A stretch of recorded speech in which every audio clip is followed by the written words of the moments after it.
Sobat RH sekalian, jumpa lagi kita di channel yang keren ini. Keren cadas. Mengapa Surya Paloh belok? Pertama kita lihat posisinya dulu ya. Sebenarnya tindakan Surya Paloh itu tindakan yang tidak etis sesungguhnya. Kenapa tidak etis? Karena proses pemilunya belum selesai.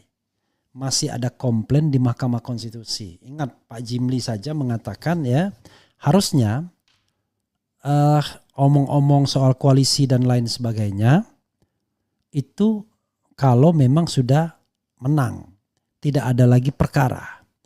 Kan ini masih ada perkara yang bisa saja kemudian mengubah putusan KPU. Bisa saja, why not? Tidak.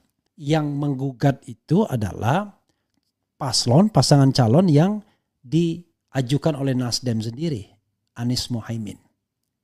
Jadi menurut saya tidak elok lah ya. Yang kedua ya menurut saya adalah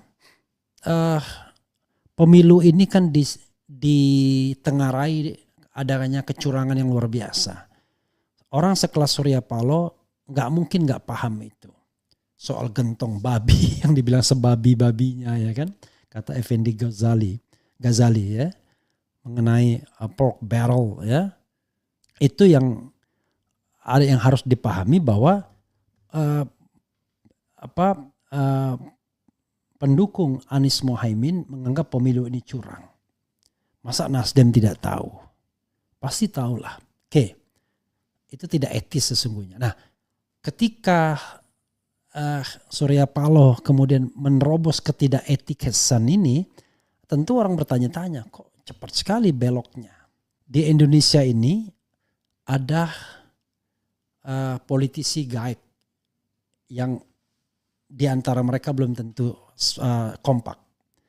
Di Nasdem ada Surya Paloh, di PDIP ada Megawati Soekarno Putri, di Gerindra ada Prabowo Subianto, kemudian di Demokrat sekarang menjadi partai yang paling kecil di Senayan itu ada ada Susilo Bambang Yudhoyono. Di PAN harusnya ada Amin Rais, harusnya kalau Amin Rais egois, tapi Amin Rais tidak egois, dia step down dari kepengurusan partai tersebut dan bahkan dia tidak lagi menjadi bagian dari PAN. Harusnya dia di situ. Tapi for the time being tidak. Nah, Amin Rais menunjukkan sikap oposisional sehingga dia tidak bisa masuk klub elit orang-orang itu. Kemudian ada Yusuf Kalla yang sangat fleksibel orangnya. Jadi dan jangan lupa Yusuf Kalla dan Surya Paloh satu paket bisa. Dan Yusuf Kalla juga bisa berubah juga ya. Yang oposisional itu sikap yang paling jelas itu cuma Amin Rais saja, sikap oposisional. Nah, saya lihat di antara elit-elit ini kepada siapa Surya Paloh bisa berbicara.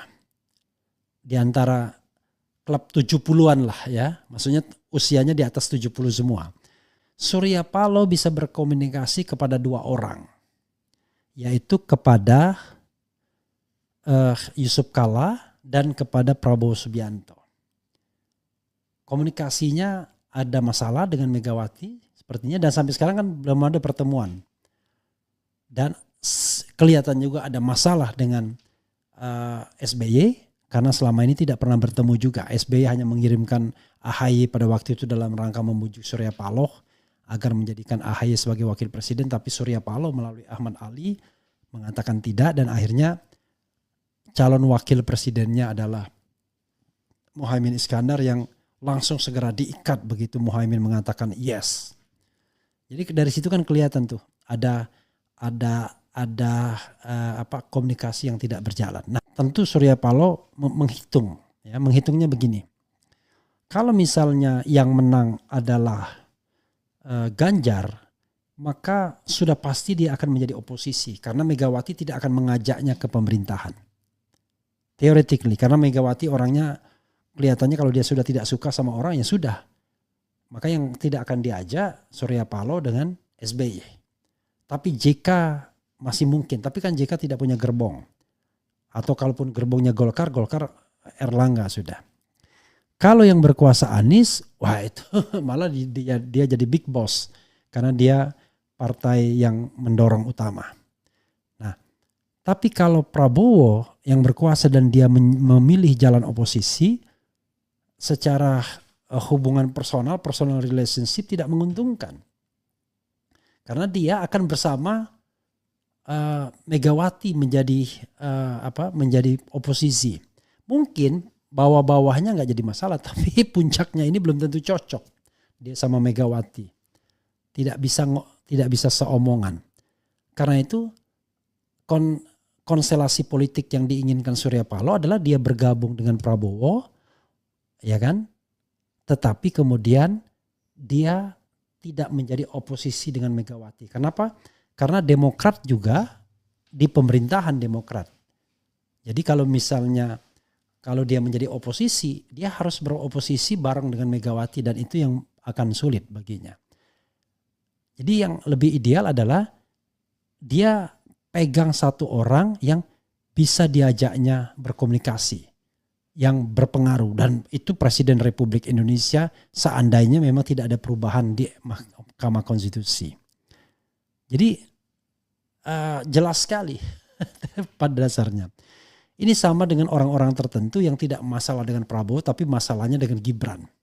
Seperti misalnya Koni Rahakundini. Saya nggak ada masalah dengan Prabowo tapi masalah dengan Gibrannya. Hal yang sama juga terucap, paling tidak bukan terucap ya, terlihat dari Rocky Gerung misalnya. Tidak ada masalah dengan Prabowo-nya tapi dengan Gibrannya. Walaupun tetap kritis mereka karena Prabowo produk dari kecurangan pemilu juga.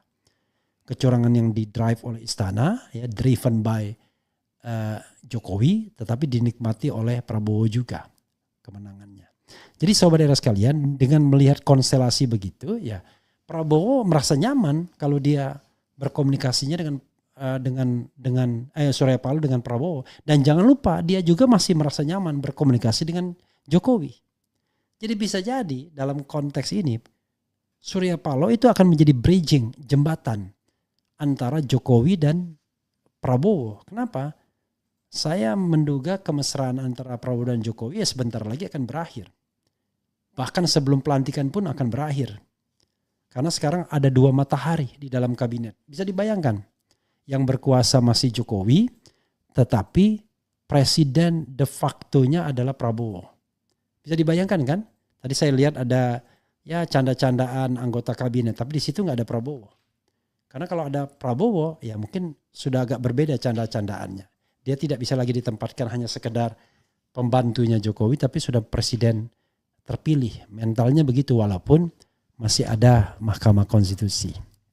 Jadi saya hanya melihat dari personal relationship saja udah kelihatan bahwa Surya Paloh pasti tidak akan memilih jalan oposisi. Apalagi kalau dia harus bersama Anies. Emang siapa Anies? Anies sekarang calon presiden dia moncer, tetapi begitu nanti tidak lagi menjadi calon atau tidak menjadi calon terpilih, maka ya dia bukan siapa-siapa karena tidak punya kekuatan yang terorganisir. Kecuali nanti dia mengorganisasi partai politik, lalu partai politiknya berjalan dengan baik, dengan idealisme yang tinggi dan kemudian bisa bekerja kemana-mana. Ya kan? Belum lagi kalau kemudian dia berpikir, waduh, not necessary bagi dia untuk menjadi oposisinya Prabowo Subianto. Dan dia menganggap juga dia juga tidak ada masalah dengan Presiden Jokowi. Berkali-kali bolak-balik ke Surya Paloh menemui atau dipanggil oleh Jokowi. Jadi makanya saya katakan dia bisa jadi bridging. Wassalamualaikum warahmatullahi wabarakatuh. Ciao.